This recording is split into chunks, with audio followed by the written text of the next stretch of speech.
चका चका आखि लाखी जाउछि मन।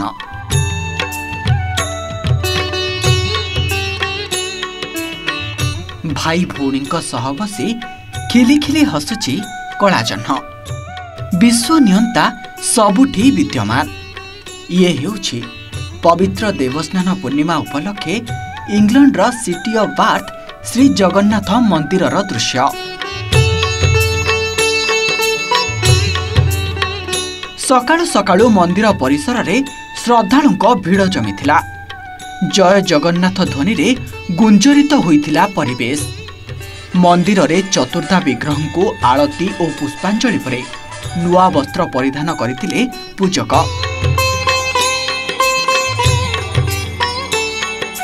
परे 108 माटी कुंभरे थिबा सुबासित जल को महाप्रभुंक ठारे लागी करा जाइथिला। शेषरे गजानन बेशरे दर्शन देइथिले तीन ठाकुर। मंदिर ट्रस्ट पक्षरु भक्तंक दर्शन पाई सुव्यवस्था करा जिबा सह संध्यारे सांस्कृतिक कार्यक्रमर आयोजन करा जाइथिला। महाप्रभुंक एही उत्सव रे विदेशी भक्त माने जोग देई बेस आनंदित होइथिले। एही परी हिंदू उत्सव और पारंपरिक पर्वपर्वाणी रे स्थानीय प्रवासी भारतीय माने जोग देई बेस उत्साहित होइछन्ति। कार्यक्रम को श्री जगन्नाथ मंदिर सिटी ऑफ बार्थ ट्रस्टी सेवक सुस्मिता राजहंस परिचालना करथिले। श्री जगन्नाथ धर्म और संस्कृति प्रचार प्रसार मुख्य उद्देश्य बोली से ही कार्यक्रम को नहीं मत रखिछन्ते।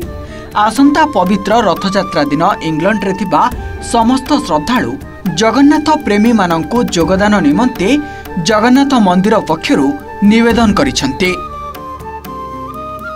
बाद थिबा जगन्नाथ मंदिर रे 12 मासरे 13 यात्रा पालित हेबा सह प्रतिदिन समस्त श्रद्धालुंकु निःशुल्क अन्नदान सेवा करा जाउछि।